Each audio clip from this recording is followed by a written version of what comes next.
Mas vamos para parte mais de volume, que é até a parte que a galera mais curte aí, né? E uma aula, um estudo que eu tenho usado muito na minha aula para citar, né, que existem volumes estudados e volumes que a galera usa na prática, né? E que são bem diferentes.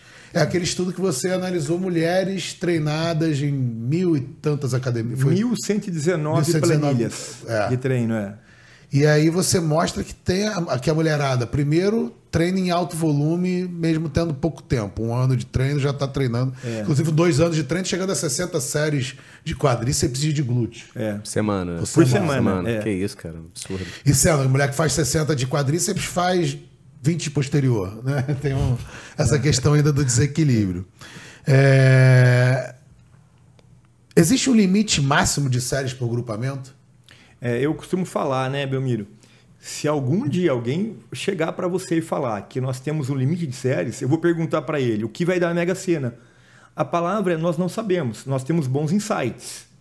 Então, por exemplo, para quadríceps, a gente tem aquele trabalho do Brad Schenfrey que chegou a 45. Tem agora o do Tácito que chega a 52. A 52. O nosso, que foi publicado antes do Tácito, a gente chegou a 48. Que nós mostramos 2 formas de organizar o treino. O modelo mais verticalizado, que a gente fez 24 e 24. É o do Zaroni, não? Não. Outro. Esse é do Thiago Volpe, tá? Depois eu te mando. E a gente fez o modelo verticalizado, o cara treinava o quadríceps 2 vezes na semana, com 48 séries. E na outra perna, a gente fez cada perna de um jeito. E a outra perna, a gente fez 48 séries, só que fez 12, 12, 12, 12. A gente fez microdoses de maneira mais diluída.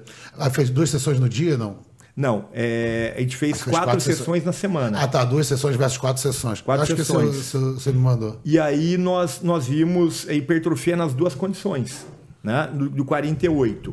Aí a gente tem um trabalho também de um aluno nosso que ele chegou a 46 séries de bíceps e de tríceps. Só que para um hipertrofiou, outro não. Talvez a gente tenha visto a proposta do Denkel, né, de Scott Denkel, que é as séries desperdiçadas. Pode ser. Mas depende do cara também, né? Depende do cara. É desperdiçada para aquele cara. Para aquele cara. Para o meu público, talvez. Talvez para um outro público, não. E tem aqueles estudos, Arm Italian, é isso? Arm Italian. São 2 estudos com o GVT. Que a galera fala, até o Alex falou sobre esse estudo essa semana, falando de 5 versus 10 séries por exercício. Quando você fala 5 versus 10 séries por exercício, você tem uma ideia diferente do volume. Porque quando você vai analisar, são 30 versus 60 séries de membros inferiores. Exato, uma diferença grande, né? Não são Pro iniciante. São iniciantes os caras não são treinados. E aí realmente você encontra uma curva invertida. A gente até cita na minha revisão nossa revisão de 2018, que realmente é um volume excessivo para iniciantes, cara. Mas é o único estudo que mostra uma relação de U invertido, né? De U invertido. Não tem nenhum que mostra aumento do volume e redução dos ganhos, né? Talvez manutenção dos ganhos. Que eu tenha visto, não. Né? No nosso, a gente viu até o deload, né? Não do programa. Nós reduzimos 50% em uma semana e analisamos força e hipertrofia. E mesmo reduzindo 50%, os caras ganharam força. Tá? E aí, lógico, o revisor falou assim, mas peraí, qual que é a explicação de você gerar um deload, né, de 48 para 24 e o cara ganhar força? Eu falei, é simples. Tá? A intensidade do treino. A intensidade do treino foi alta. Né? Cara, então, acaba aumentando a intensidade porque o volume é reduzido. Porque o volume Isso é impressionante, né? Porque quando você sabe que você tem um treino extenso, você se poupa nos exercícios extensos, né? Longo.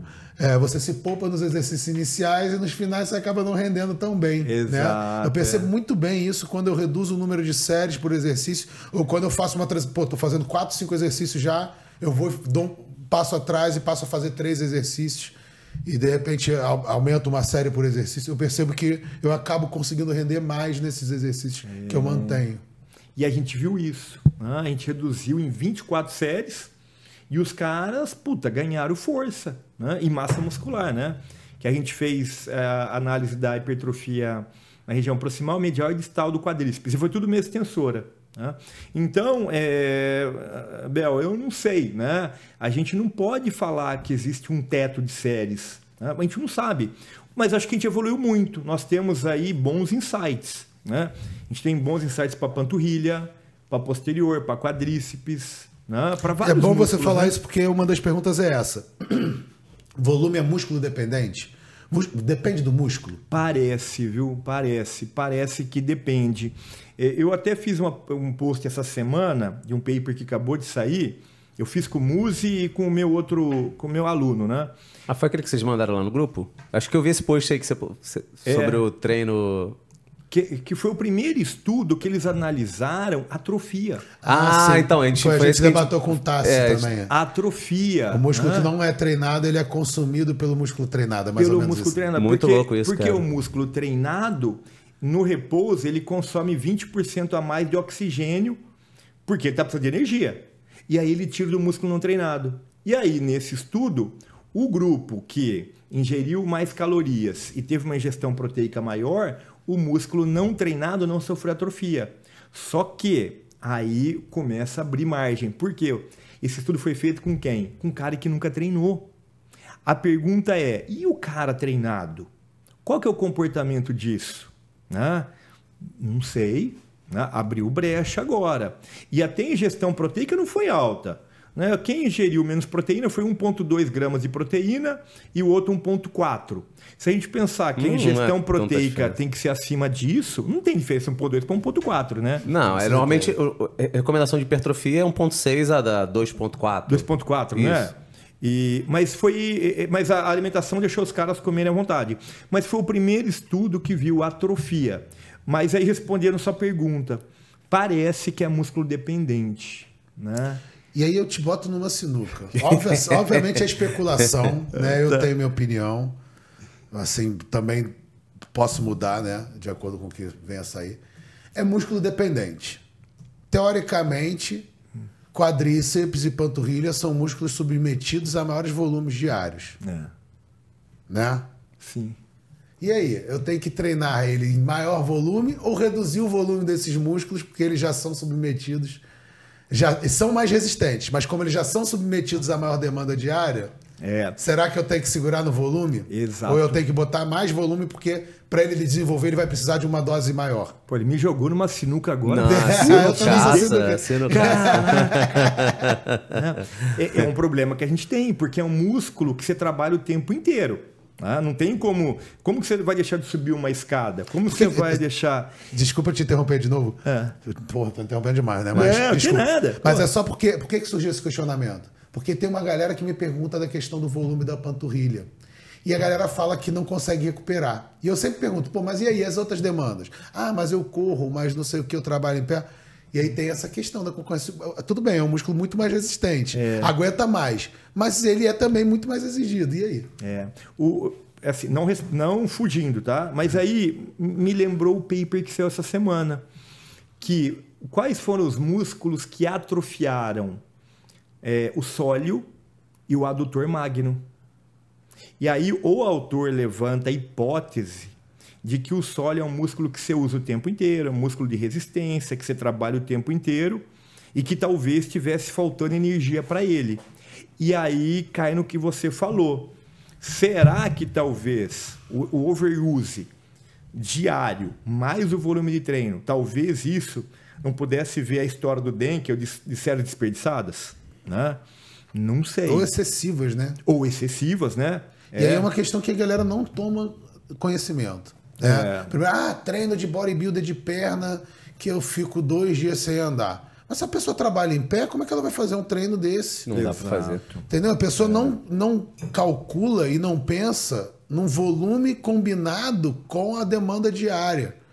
Às vezes as pessoas nem pensam... Quando eu sempre falo de frequência e de volume, eu falo da questão da concorrência, do treino aeróbico. Sacou? Frequência. Frequência do treino de musculação e o aeróbico, que também vai exigir de membros inferiores da panturrilha, etc. E se a pessoa mora na favela e tem que subir 50 andares de escada, com degraus altos? Nós não sabemos. Né? É uma coisa para se investigar. Né? É difícil a gente poder... Eu vou no mesmo caminho. Né? Eu acho que eu investigaria, por exemplo, que é o que eu costumo fazer. eu vou acrescentando na próxima planilha 10, 15, 20, 30% e vendo até que volume que o cara responde. Opa, o cara respondeu 30 séries para quadríceps. Pô, mas para peitoral ele respondeu com 34. Então, opa, vamos investigar isso daí. E aí, você tocou num ponto importante que eu não tenho como deixar de falar. O paper do Clayton Libardi, que é fantástico, com a Mayra Scarpelli, aluna dele, com o Carlos Grinovich, que eles falam, opa, peraí, seria interessante analisar o histórico de séries do cara para você incrementar o volume, que seria uma maneira de progressão de carga. Ok. Só que esse artigo ele tem sido fortemente interpretado erroneamente. Por quê? O Clayton Libardi, no trabalho dele, ele não falou assim, você tem que acrescentar 20%. A cada tantas semanas. O que ele falou foi o seguinte, você tem que analisar o histórico de treino para você poder saber, você fazia 20 séries de quadríceps e você fazia 30 de peitoral. Opa, vamos acrescentar 20 de cada, ou 10, ou 30. Mas ele não falou assim, a partir de hoje, 20% é uma regra. Perfeito. Tanto que tem alguns estudos que eu conduzi no meu grupo, que a gente teve aumentos absurdos. Que a gente aumentou 20%, que a gente aumentou 50%, que a gente aumentou 70%, e o cara respondeu. E o cara, tudo bem que no nosso, o cara respondeu para membro superior. Né? Porque a gente treinou membro superior, não treinou membro inferior. Então é uma coisa para que aí eu acho que a gente começa a tentar ir num bom caminho. Opa, vamos analisar o histórico de séries, perfeito, vamos acrescentar e vamos ver o comportamento. Eu acho que esse estudo ele sustenta uma progressão que seria a seguinte: até 20% a cada 4 ou 8 semanas seria algo que seria viável quando você pode aumentar. Quando a pessoa comporta o aumento. Porque é aquela máxima, quanto mais treinado, menos treinável. Exato. Um cara altamente treinado, ele não vai conseguir fazer essa progressão de volume nesse espaço de tempo. Agora, posso progredir volume? Tenho condições de progredir volume. Vou progredir quanto? É de 10 a cada 2 semanas ou 20 a cada 4 semanas. É algo palpável. Seria 5% por semana. Entendeu? E aquilo vai ser 5% por semana quando é viável. Quando é viável. Quando o cara, você percebe ali, quando você tem o feedback do aluno, do atleta, para fazer. Ou então dentro daquela progressão que o Israel propõe, que ele fala em um ciclo de volume para hipertrofia. Que você começa com volume aquém, tipo 10 séries, e ele vai fazendo um aumento de 2 séries por semana, até chegar a 20 séries, aí ele faz um deload. Aí seria uma progressão programada num ciclo de volume, né? No mesmo ciclo ciclagem de volume. Ciclagem de volume para ter um volume de choque na última semana. Né? Mas fora isso, não é programável. Não é. Progressão de volume eu acho que é de acordo. E o deload o cara fazia como, Bel? Porque eu gostei dessa... Fazia, quando chegava a 20, ele fazia uma semana de 5. Ah, tá. Aí fazia uma semana de 5. Aí, na teoria, você começa o mesociclo seguinte um degrau acima. Então, começou o anterior a 10, aí nesse você começa a 12. Entendeu? Porra, show. Seria e aí tu vai subindo de 2 em 2 e até... Tá, pô, maneiríssimo. Mas você vê o quanto a gente está evoluindo. Né? Essa discussão que a gente está tendo aqui, ela é rara. Né? Porque a gente está começando agora a investigar o comportamento por diferentes músculos. Quando que a gente falava isso antigamente? Uma grande evolução. O que você levantou agora, nossa, será que talvez a gente treinar mais, a gente está juntando o que ele faz durante o dia, mais o treino, será que isso vai refletir em síntese proteica? Será que talvez por ele ser bípede, andar em 2 patas, ele já gasta muita energia, talvez não precise de um volume menor? Talvez. Cara, te falar que eu ajudei um rapaz que trabalhava como... aqui no Rio a gente chama de gari, né? Eu não sei exatamente o nome da profissão. Mas ele relatando que estava treinando, estava suplementando e etc.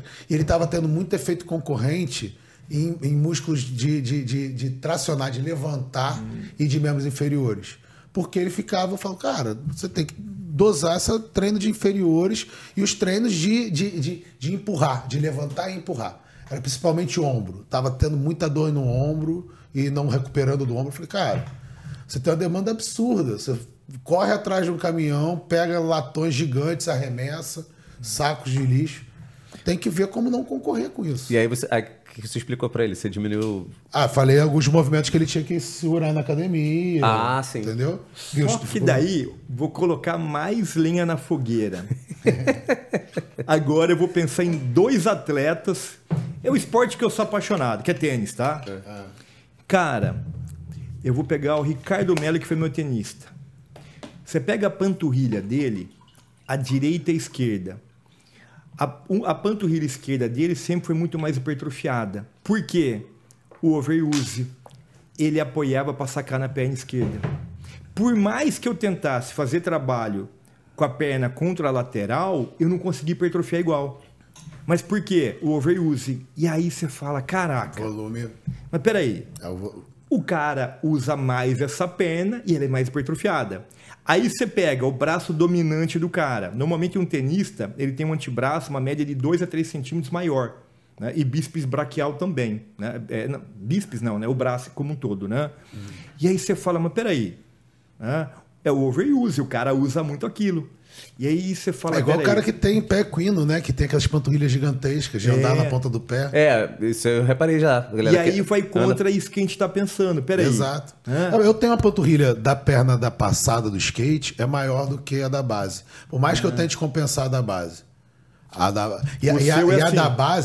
da base da frente, ela tem tibial anterior e a parte externa, a parte lateral da perna muito mais definida. Tá vendo? Então, os músculos anteriores da perna são... Porque eles são mais do equilíbrio. É o overuse, né?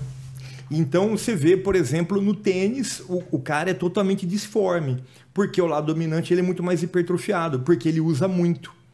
Aí você fala, peraí, né? Será que ele tá tendo hipertrofia, não atrofia? É complicado. E uma questão mais simples de ser respondida, que eu acho que a literatura já responde. Para força, a gente precisa de um volume menor do que para hipertrofia, né? Para força, a gente já tem um tetinho ali próximo a 20 séries. Por semana, né? Por semana. Por semana, parece que sim. Parece que o volume não seria o determinante, né? E sim mais a intensidade da carga. Parece que sim. Tem uns trabalhos do Brad que ele fala aí em termos de 10, 12, 14 séries, né? Mas eu acredito que fique dentro dessa faixa, né? Deload Podcast, o seu podcast na educação física. Se você curtiu esse corte, faça a inscrição no canal e ative o sininho para mais novidades.